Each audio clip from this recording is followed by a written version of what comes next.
I'm a follower of Jesus. It's the most important thing in my life.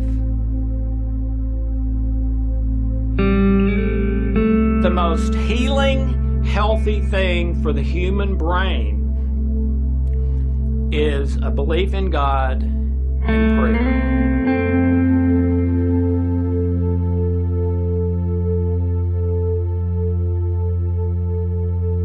Hi there, welcome to the Spiritual Laws of Nature.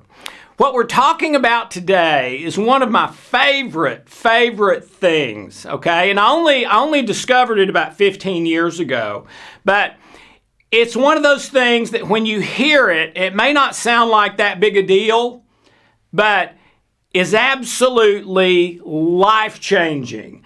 I've been teaching this to my clients for probably about 15 years now, and there are very few of them that I have taught this to who did it. There were a few that didn't do it, but the ones that did it, there's almost none of them that have not gotten back to me and said, boy, that changed everything, okay? So let's get to it. One of the things that makes me smile now and kind of chuckle, but I guarantee you I was not smiling at the time, is during the 12 years of Hope's depression, there were a number of times where I would be in another room and I would hear a thud and then usually a scream or a yell from Hope. And so I would drop what I was doing, get up, run in, honey, are you okay?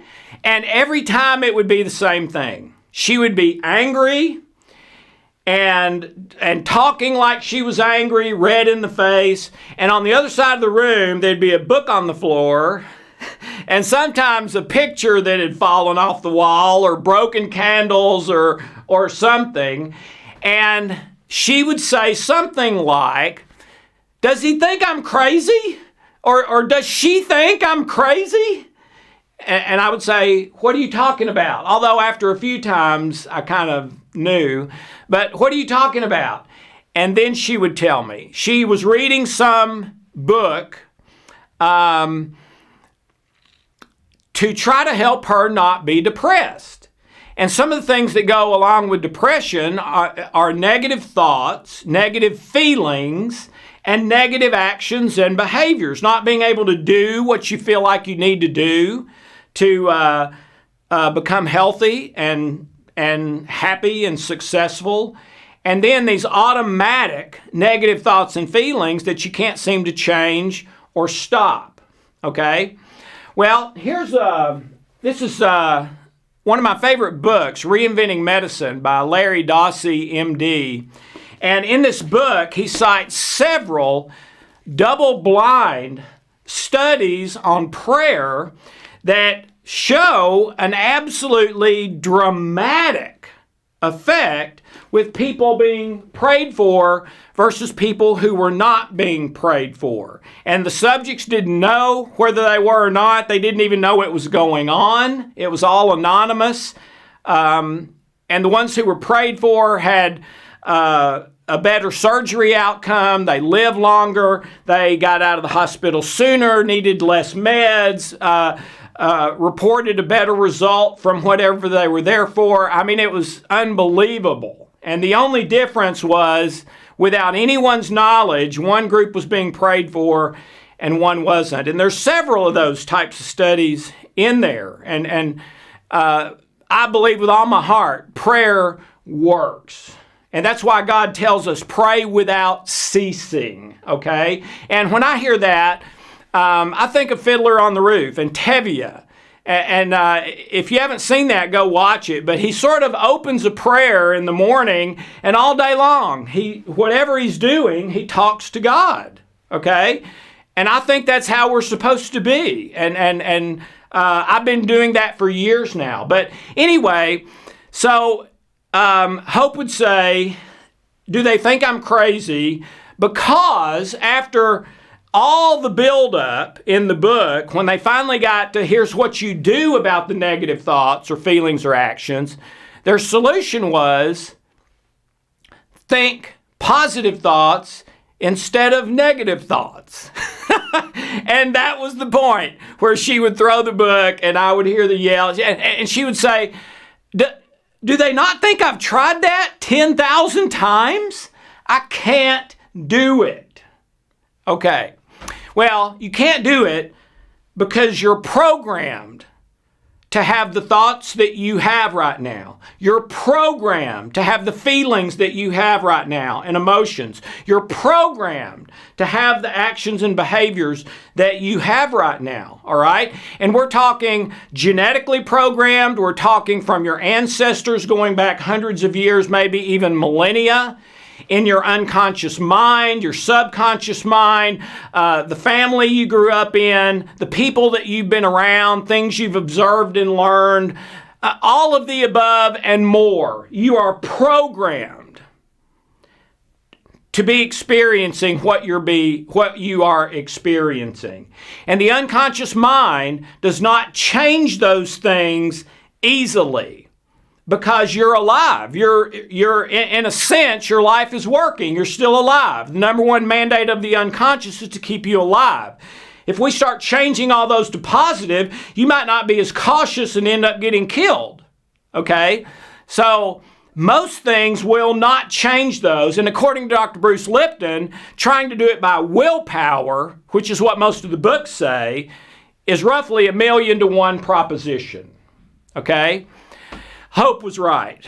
So here's what I started doing about 15 years ago that just works beautifully, and surprise, surprise, it's what God told us to do all along.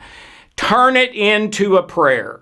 When you have a negative thought, feeling, action, and behavior, do not ever let it just go and do what it does, because what it does is stress, suppress your immune system, cause you to do actions that you don't want to do, etc. In other words, it takes you down the fear path, not down the love path. So never let it just go.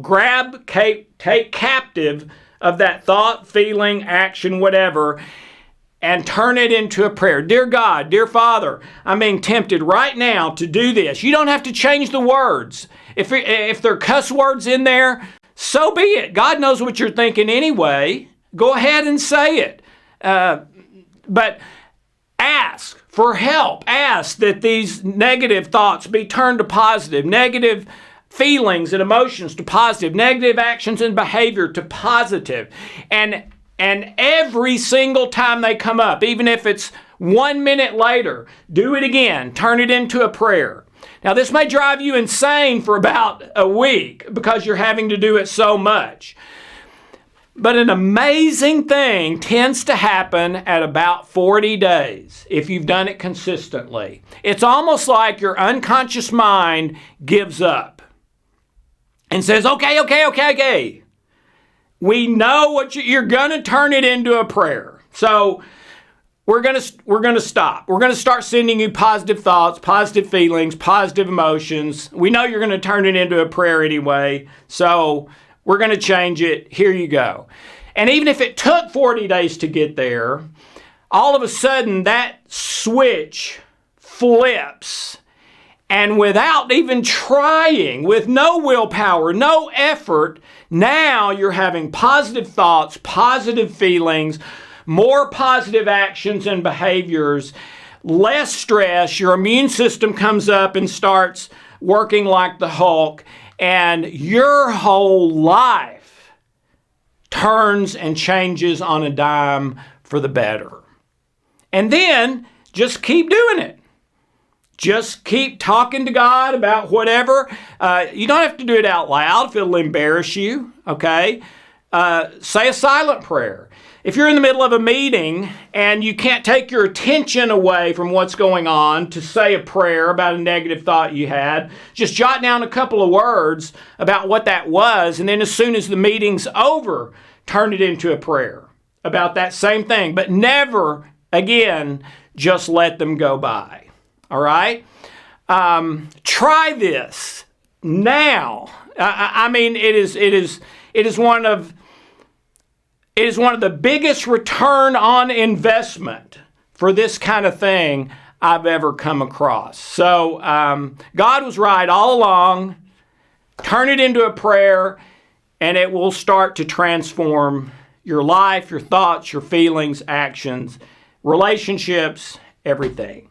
So have a wonderful, blessed day. Thank you.